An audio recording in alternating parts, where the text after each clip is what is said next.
Several people on the internet are standing firm that Luke Acts is historically reliable, trustworthy information. And in fact, they go beyond just trying to argue that it's historically reliable. I mean, what are the implications, of course, with their worldview? If Acts is historically reliable and one should take their word on it, you're not only getting the very foundational story for Jesus and his disciples and his resurrection, but one should believe in this so they could avoid the punishment of their consequences of sin. This is kind of the notion of the Christian mythos. And in fact, I came out of that. In this video today, I'm going to try something radically different than what I typically do. I'm going to give you Richard Pervo's first chapter from the Mystery of Acts, unraveling its story. I'm going to read it, and I may make mistakes along the way so that I can at least just be myself and try to give you and convey what he, as an expert who wrote the Harmonia commentary on Acts, along with Harold Attridge back when he published it. But he wrote his own book, kind of sifting the whole enterprise of Acts research to give you his inside of what he's discovered about this book. I'm doing this because several people who watch my YouTube videos probably don't read the books. But this is a must read if anyone really wants to get Acts scholarship down and understanding it from a critical perspective. See, while the apologists have several of their own scholars that they might lend to try and bring historical credibility to the claims that they have about the New Testament, I also have a plethora of academics that we can name here at MythVision to allow you to see why your confidence level shouldn't be so high. If one wants to make the leap of faith, go for it. But there's no way, after researching with the scholars we've had on MythVision, that one can walk away and go, I'm absolutely certain and confident in knowing that these books are conveying what actually happened and what we should all follow suit in believing. So let us begin. Some years ago, while sampling the wares of a used book emporium, I glanced at a recent paperback of John Steinbeck's The Grapes of Wrath. This edition, evidently directed toward young readers, included an introduction explaining the background. There really had been a Great Depression in the 1930s, exacerbated by the Dust Bowl that caused many families to abandon ancestral farms and move west to seek their livelihoods. The perceived need to supply this information was a bit of a shock. Informing the public of the existence of the Depression was for a member of the generation whose parents' lives had been shaped and scarred by that era, like announcing that the sun had arisen yesterday. Duh. Contemporary persons and works may be said to need no introduction, but the passage of time quickly cancels that claim.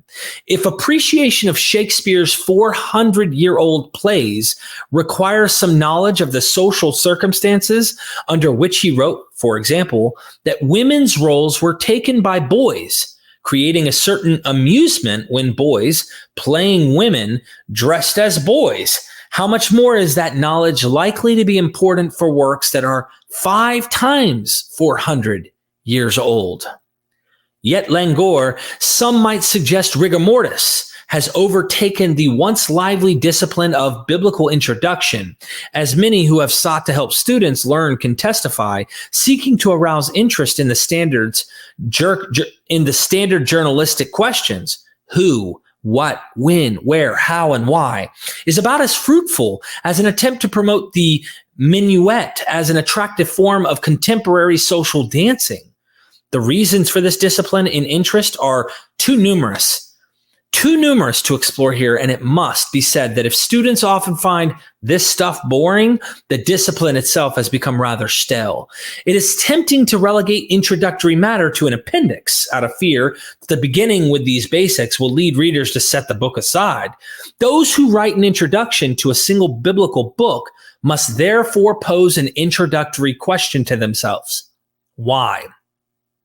One approach is to use the introduction to summarize one's views and then offer the balance of the book as a justification for those opinions.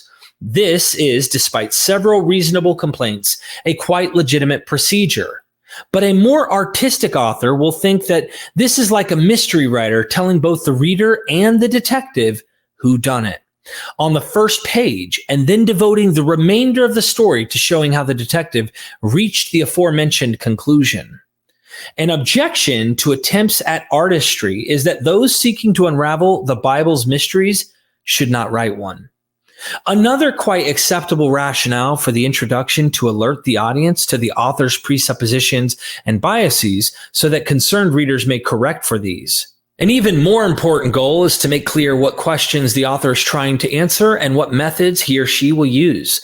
Too many introductions leave these matters as enigmas for readers to resolve. All of the foregoing is to say that the authors must decide which mysteries they will solve on the opening pages and which they will leave outstanding. What follows then is equivalent to information about who was killed, with what weapon or medium, and where the body was found. I propose to begin by rounding up and interrogating the usual suspects after addressing the most basic question. Some answers. What is the crime? The author of Acts committed a nearly perfect crime. Critical study of Acts suffers from the book's success. Luke, as the author of both the third gospel, Luke, and Acts, is conveniently designated, told his story so well that all rival accounts vanished with but the faintest of traces. Luke T. Johnson, no radical skeptic, puts it this way. So successful was Luke that his narrative has become the etiological or foundational myth of Gentile Christianity. The same scholar also notes that it witnesses to Luke's literary skill that for 2 millennia, people thought he told the story just the way it happened. Indeed, had to have happened. The story of the church's beginnings need not, however, have been told at all. It might also have been told very differently. I fully agree, and furthermore, have no desire to depose the myth and replace it with another. Myths, such as Luke's, probably function more effectively when they are not confused with simple history. Behind the last statement stands the recognition that science, which provides the dominant model for our culture, sees truth first and foremost as that which can be verified by empirical method. Yet, the scientific model is in itself a sort of myth. In any case, it requires belief. The truth of a myth, like Luke's myth of a Christian origin, can be quite valid. But it is of a different order from that of scientific truth. Members of faith communities will either recognize the coexistence of different orders of truth or develop bifurcated minds in which scientific and religious truths are maintained in separate compartments that do not interact. These are important matters that require a book on their own. One object of the present enterprise is to enter the laboratory of the myth maker and learn whether one may discover his secrets. Such a project is, of course, an exercise in literary criticism, and such studies are perfectly valid. Literary studies constitute the dominant approach to the study of Luke and Acts today. This permits scholars to dispense with questions of history and focus upon the story. Readers should be aware that some who engage in literary analysis may, intentionally or not, introduce covert defenses of the historical accuracy of Acts. Literary study may seek to bypass historical problems, but it does not render them irrelevant. This short book seeks to expose the problems of attempting to derive history from Acts as a narrative treating the first 3 decades of Christian church. Acts is unique. Canonical Christian scripture includes 4 stories of Jesus: Matthew, Mark, Luke, and John, and 21 works that are called letters, as well as another unique text, the book of Revelation. The 4 canonical gospels, which enclose teaching and astonishing deeds within a narrative framework, give readers a sense of what a gospel is with regard to the canonical gospels. One major contribution to 19th century scholarship was the development of the critical study of the historical sources that stood behind them. The assumption was that the earliest source was the most historically sound. John was viewed as the latest and historically least reliable gospel. This judgment is no longer quite so self-evident. The other 3, Matthew, Mark, and Luke, are clearly related to one another. The effort to determine which was the earliest of these synoptic gospels, so-called because one can arrange them in parallel columns, dates to at least the 4th century, Augustine. 19th century research established that Mark was the major narrative source of both Matthew and Luke, and thus the earliest.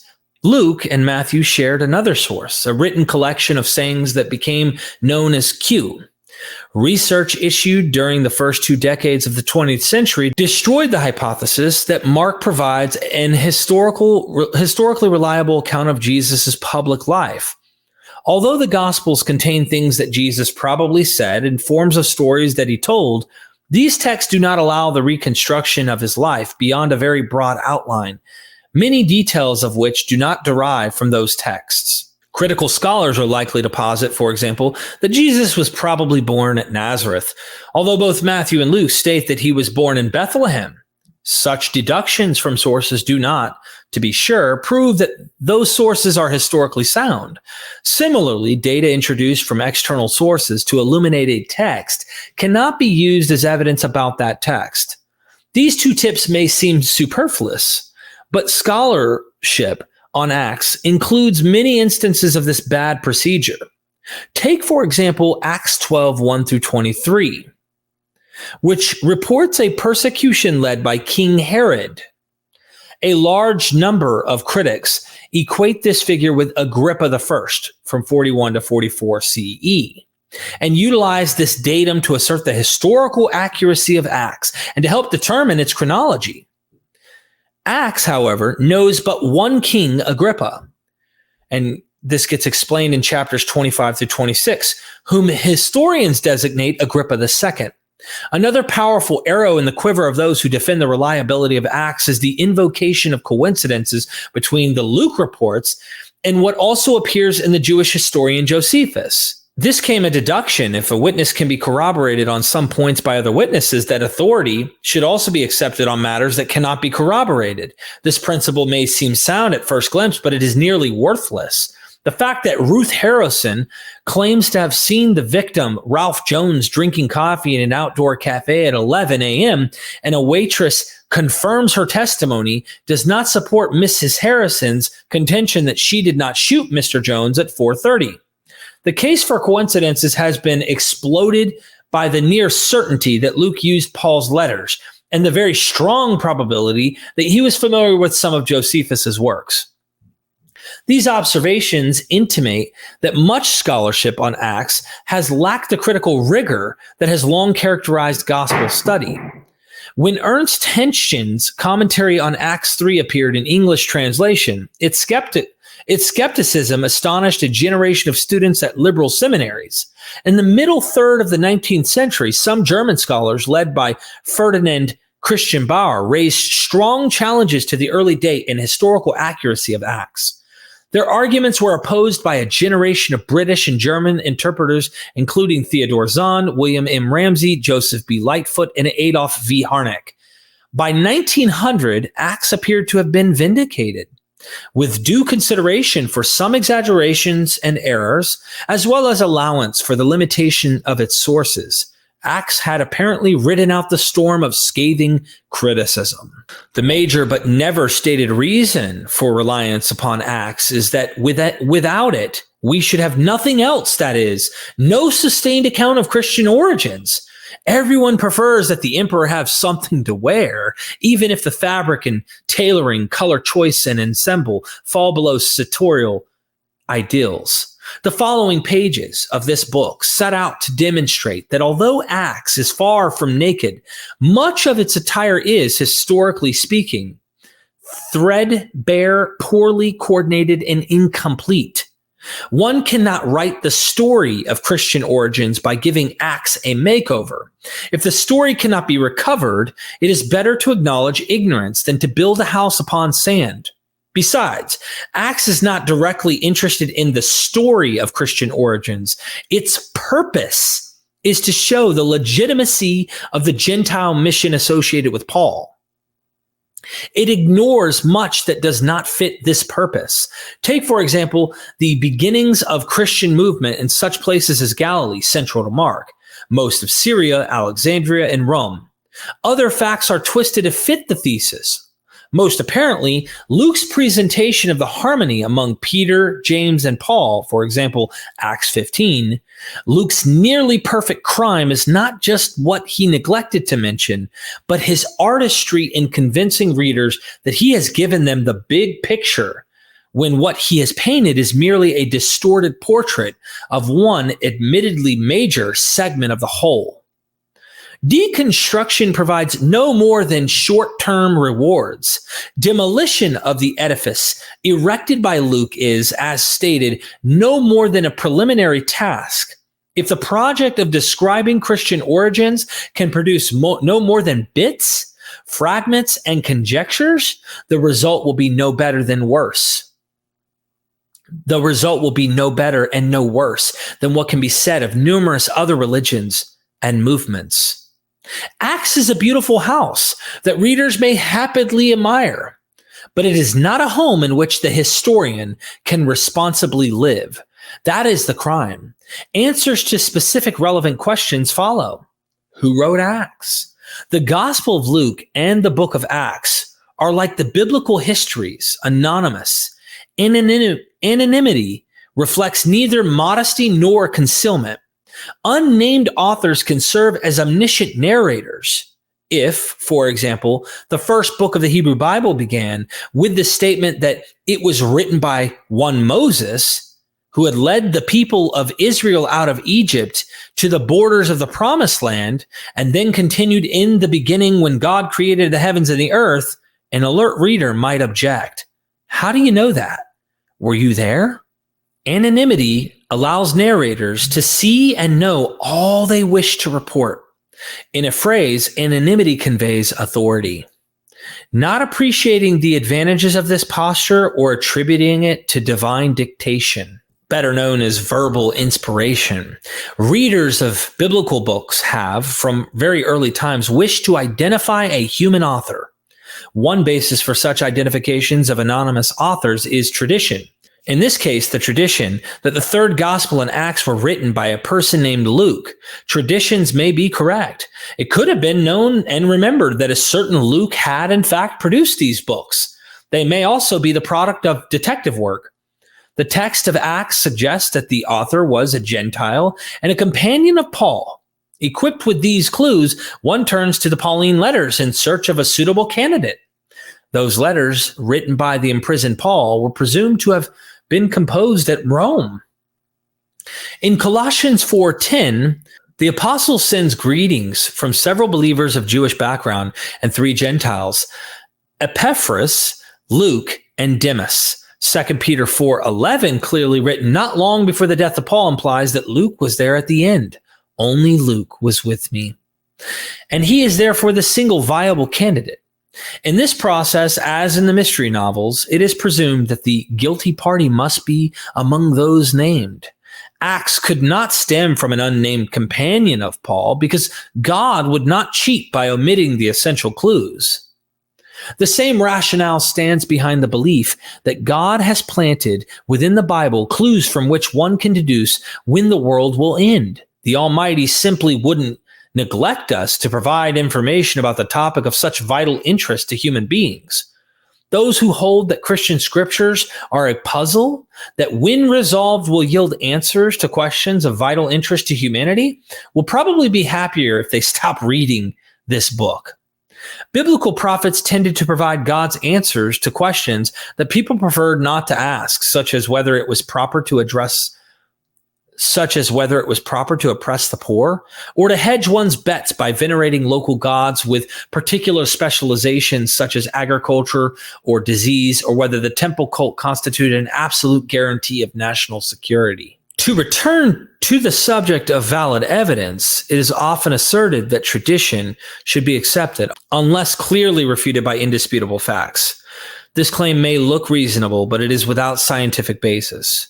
It is, to continue the analogy, the stance of the lazy and shallow police inspector who immediately apprehends the superficially most obvious but actually innocent suspect. All traditions are hypotheses.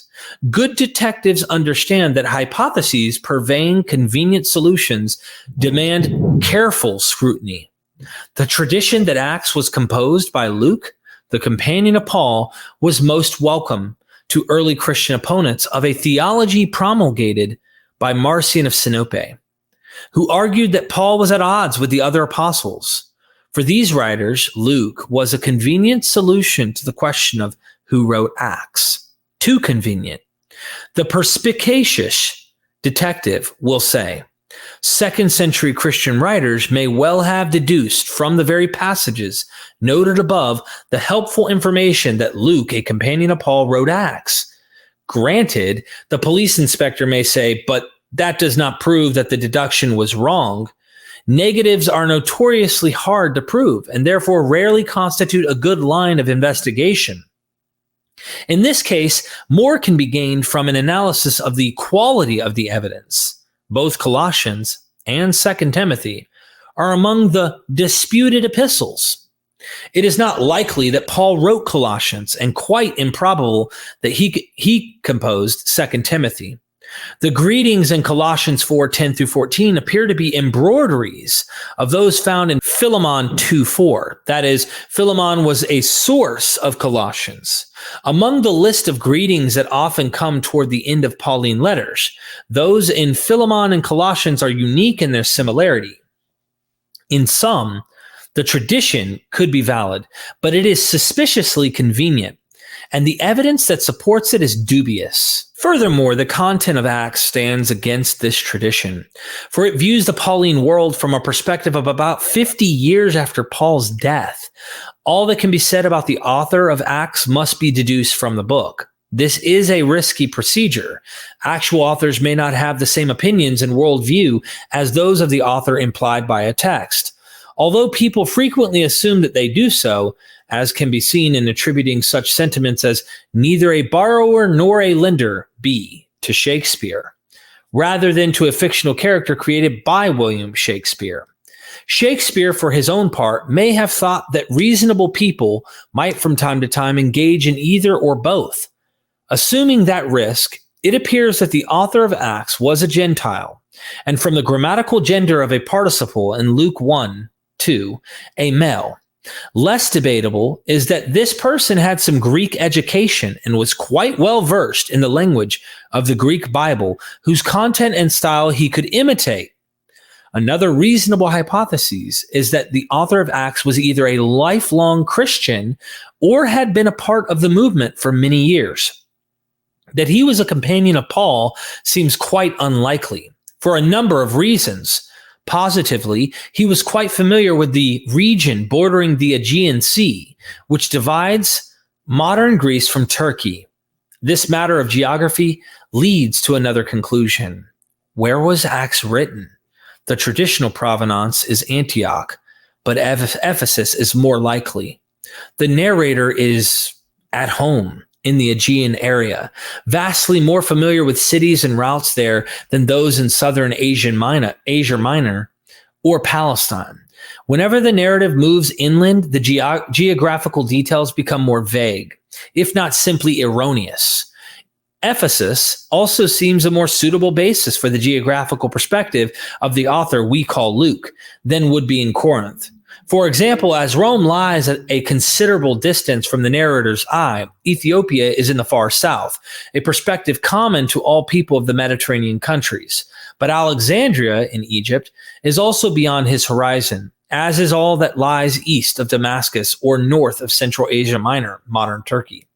The latter is no more than a place to cross en route to somewhere else. More cogently, Ephesus is the high point of the Pauline mission. The subject of a lengthy and spectacular chapter 19, unpacked, Acts 19, packed with vivid incident and crammed with adventure. Nearly 1/4 of the narrative recounting Paul's independent missionary and pastoral labors in Acts focuses upon Ephesus. Paul delivers his farewell address to the presbyters of that community.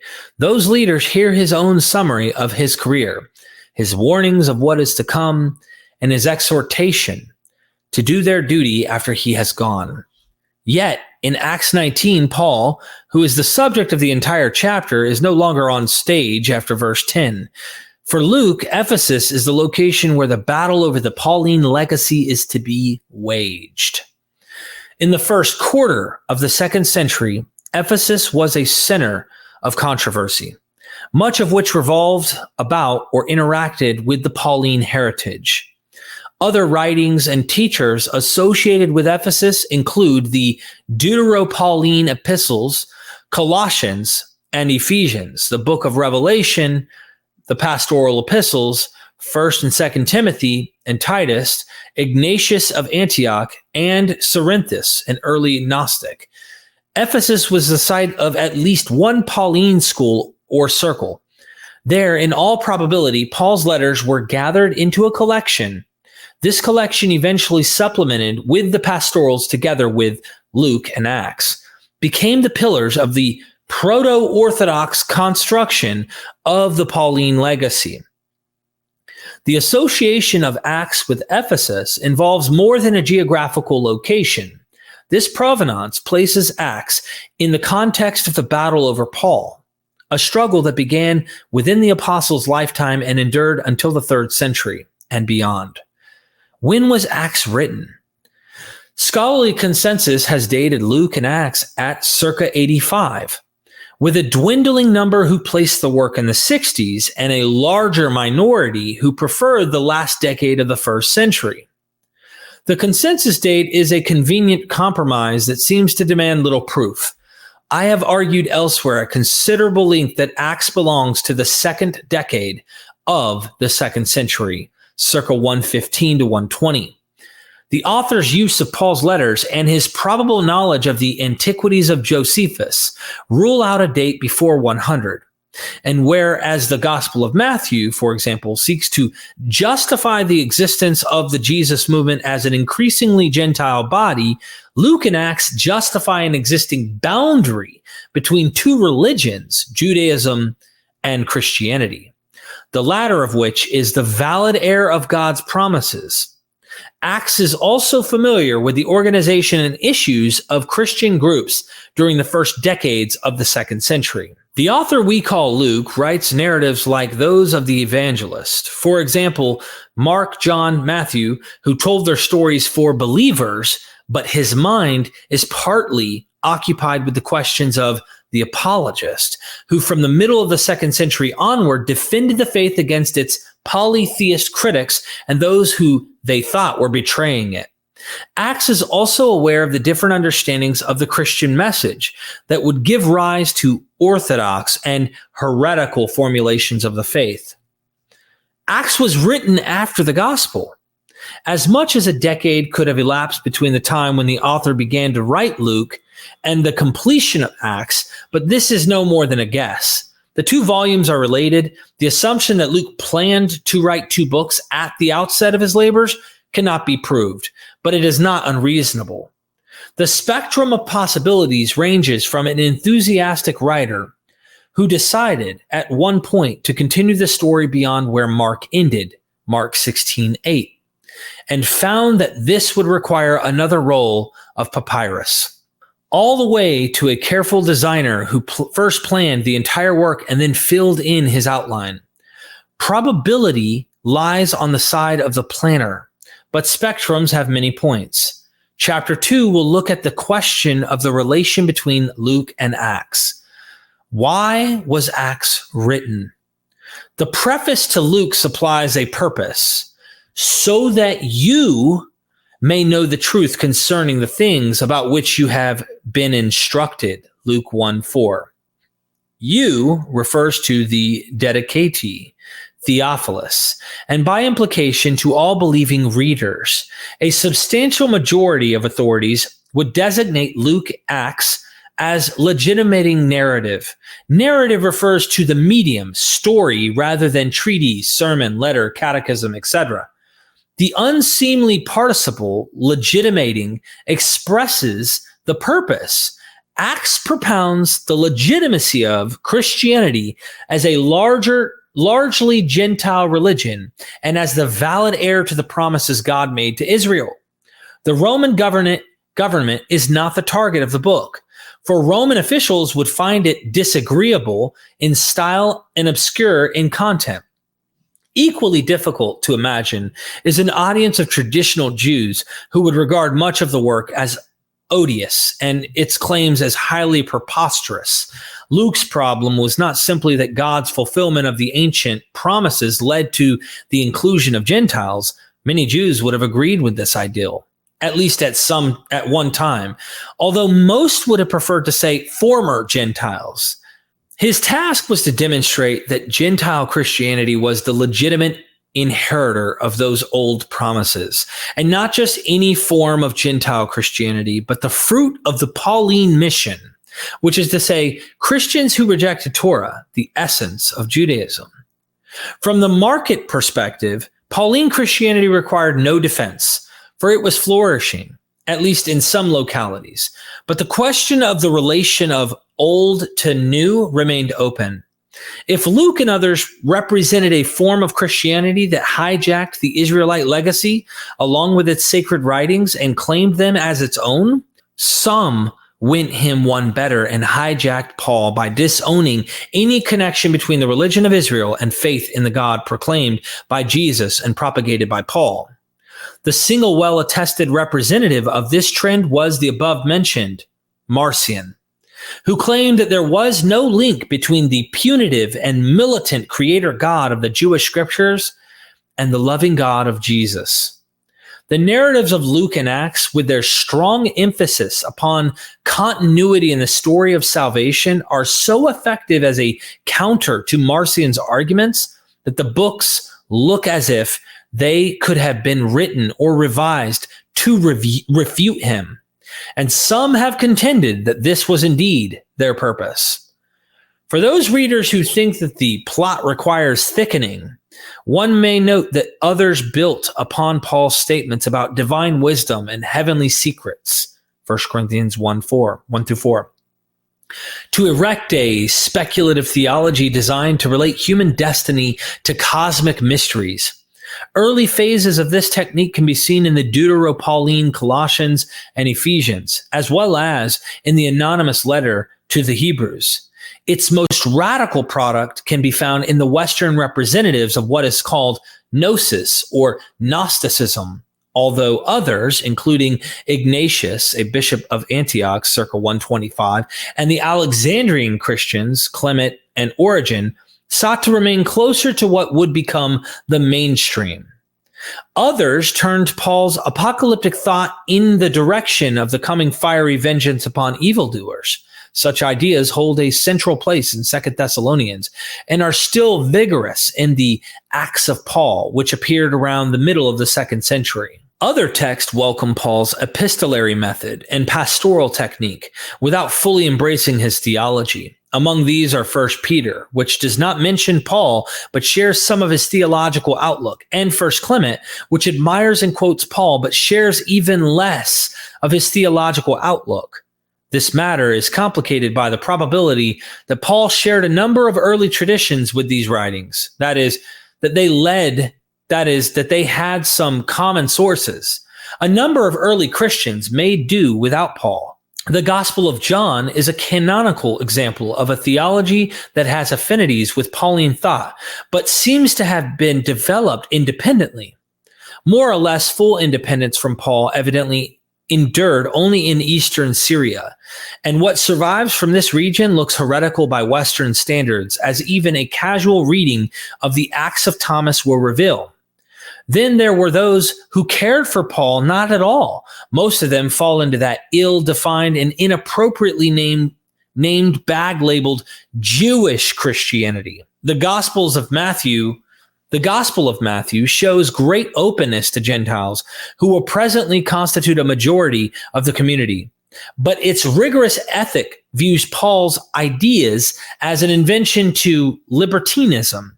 The author of James uses the name of one of the known to have had reservations about Paul and takes issues with Paul's views of how people become acceptable to God.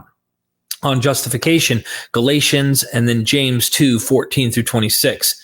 In time, there would be a virulently anti-Pauline movement associated with the names of Peter and James. The pseudo-Clementine recognitions and homilies issued under the name of Clement of Rome placed Paul's teachings in the mouth of the notorious Simon Magus and denounced Paul, albeit anonymously, as a renegade Jew. The Pauline heritage, including the Deutero-Pauline letters, Acts, and other works related to Paul, such as 1 Clement, Ignatius, and Polycarp, provided the major underpinnings to what is called early Catholic Christianity. This movement, which became the dominant form of proto-orthodoxy, supported strong church government by bishops, presbyters, and deacons. Adherents to a basic creed similar in content to the Apostles' Creed, which affirmed God as creator, Christ as God's son, who became truly human and died to redeem believers, conventional social ethics, and in general, avoidance of speculative theologies and lifestyles. Complex as the preceding sketch may be, it is oversimplified. What, for example, might be said of Revelation, which has some Pauline and many anti-Pauline elements? Paul was an important figure and symbol in 2nd century Christianity, almost as important when his name was not mentioned as when it was. Many, including those who disagreed with his ideas, imitated Paul's practice of writing letters, and others followed Luke's lead by composing acts of particular apostles. When Luke wrote, the rockets representing various Pauline trajectories were not far from the launch pad. But the directions were plain to see. In response to these questions and issues, Luke sought to demonstrate that Gentile Pauline Christianity was the religion, or at least a legitimate manifestation of the religion, of ancient Israel. The desired outcome was unity, or at least mutual respect, among believers. Luke, in short, was not the kind of author who presented the arguments for major viewpoints and then attempted to show which was correct. Introductory obligations that remain outstanding are the questions: what, that is, the literary genres of Luke Acts, from what sources, and how Lucan methods and techniques. The third of these mysteries will be the subject of detailed attention in following chapters. While genre and sources are consigned to the appendix, the clues that have been provided thus far strongly suggest the accuracy of the following statements. 1. An unknown Christian of probably long-standing wrote Acts in Ephesus or its environs circa 110 to 120. Amidst convulsive controversies about the nature of the emergent Christian faith. And 2, the author called Luke intended to show the continuity between Israel and the church, and the congruity among Jesus, Peter, James, and Paul, in order to prove the validity of the Pauline heritage and to promote unity among believers. Methods. All authors of nonfiction will do their readers a disservice if they fail to make their methods clear and explicit, appropriate to the subject in question, and consistent in application. The predominant methods on display here will be those known as historical and literary. Postmodern study has exposed the limits and weaknesses of historical criticism, but has not dethroned it. To assert that no method is purely objective or value-free as an excuse for abandoning method would be like Kierkegaard's simile about a college freshman's using Socrates' admission that he knew nothing to justify abandoning study. Historical criticism attempts to interpret a text on the basis of its original milieu. Those unfamiliar with the Great Depression will find the grapes of wrath difficult, if not incomprehensible. Texts mean a great deal more than their authors intended. An original meaning can be will-o'-the-wisp, but no study can neglect with impunity the fact that early Christian writings were composed in an ancient language that can be known but imperfectly, in cultures vastly different from those of the contemporary West, by and to persons and groups whose circumstances, needs, assumptions, questions, and lives cannot be equated with those of people today. Insofar as it is criticism, historical criticism strives to be scientific, preferring probability to improbability, the known to unknown, causation and sequence to caprice and chaos, and in brief, reason, logic, system, and congruity. Insofar as it deals with the history, historical criticism encounters what is particular, unique, and often enough improbable, illogical, and incongruous. Recognition of the difficulties does not obviate the necessity of the quest. The object of historical study is to discover not only what happened, but more importantly, why it happened. Skepticism is one of its fundamental tools because learning is more likely to transpire through raising fresh questions than by repeating familiar answers. Doubt is not the antonym of faith, unbelief is. Doubt is an element of any faith worth holding. Well-founded challenges to received opinions should always be welcome, for they motivate researchers of integrity to evaluate their presuppositions. Well-founded is crucial and problematic for those seeking to communicate scholarly proposals to the general public. Far more people, for example, heard of the claims that sarcophagus of James, the brother of one Jesus, had been discovered and then read the eventual notices that this coffin was a hoax. Probably even fewer asked themselves what this object would have proved, since neither the existence of James nor his eventual death had been subject to question. There are many manifestations of literary criticism. At its basis, especially for study of the New Testament, is the recognition of writings as just that, literary artifacts, rather than a hodgepodge of isolated passages. No work can communicate to people who do not understand its genre.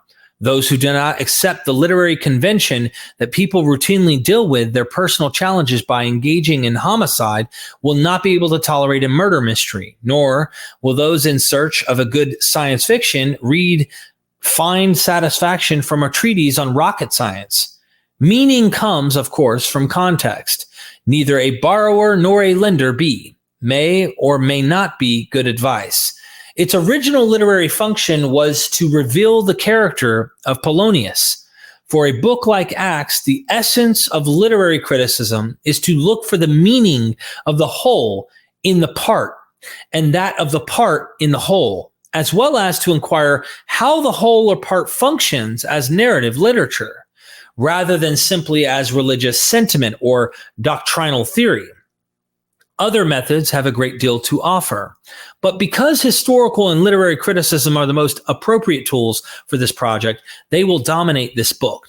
In this instance, literary criticism will most often be in the service of historical criticism, as it will demonstrate more often than reinforce historical improbability. An example, Acts 19:11-12. God did extraordinary miracles through Paul, so that when the handkerchiefs or aprons that had touched his skin were brought to the sick, their diseases left them, and the evil spirits came out of them. Uncritical authors will take the text at face value, possibly softening its impact by appeal to psychological factors. The patient suffered from mental anxiety or psychosomatic trauma. These transitional objects, handkerchiefs or aprons, brought the healing message of Paul's gospel to mind, and with that recollection came emotional and spiritual relief. The historical critic is not likely to accept the report at face value and will reject the psychological explanation as obfuscating rationalization. Historical criticism is willing to accept remarkable phenomena in theory and in general, but inclines toward doubt in individual cases, especially summaries such as this. Did these materials work universally and automatically upon believers no less than upon polytheists for terminal cancer as well as for common colds? How long did the effect endure? For hours, days, months, decades, and so forth? Having demolished probability, the critic will turn to the history of religions, taking note of other miracles worked through relics of the second class. At this point, historical critics will be prone, with or without acknowledgement, to assume the mantle If you will pardon the metaphor of the literary critic, for critics of all types and stripes will note Acts 5:14-16, which describes the healing shadow of Peter, and add to that Mark 6:56, which speaks of the therapeutic fringe of Jesus' garment, with a reference also to the potent cloak of Elijah, 2 Kings 2:8. Historical criticism will thus conclude that Luke and Acts portray Elijah, Jesus, Peter, and Paul working similar wonders and explore the implications of that similarity. A few basics. Literary analysis notes not only parallels, but also literary techniques. Luke shows continuity by telling similar stories about different figures in successive stages of salvation history. Non-critical approach especially view Acts 19:11-12 as an embarrassment that requires amelioration and will thus miss its point. Rigorous criticism finds such material offensive and maybe do little more than say that's what people believed in those days, possibly also missing the point. Critics with a literary sensitivity are likely to ask what the author was attempting to do by telling the story. In this example, the requirements for literary sensitivity are not high. Most will see some connection between Acts 19:11-12 and other summaries cited. Purely aesthetic literary critics may do no more than note what Luke was up to and how. That is not, in my view, sufficient. Biblical criticism requires historical judgment and courage. If someone does not go on to point out that Paul appears superior to Jesus, since Paul's accessories could function apart from his person, whereas Jesus evidently had to be wearing the material, that critic has failed to see what the emperor is wearing. Those who do point to these sartorial implications of Acts 19:11-12, and their number is embarrassingly small, will often be satisfied with a shot at the author. Look at this dreadful theology in which rags are therapeutic and Paul can do better than Jesus. Such comments are frequently justified, but they are not the final goal of criticism, which must ask, what is going on here? Proposing some answers to that question constitute the goal of this book. And now that some basic elements of the circumstances and the terrain have been established, it is time to begin moving toward that goal. Those who know anything about thrillers will not be surprised to learn that things will have to get worse before things get better. I know I spent a long time reading this opening chapter in this book, but the rest of the book is obviously going to show you the improbabilities of the historical approach and maybe what the author is up to. What are they doing? As you can see, Richard Pervo points out that the Acts of the Apostles, Luke and Acts, is a propaganda, not only to maintain harmony amongst what look like fractioning sects of early Christian leaders, but also a propaganda to show the innocence of Christians in the Roman world.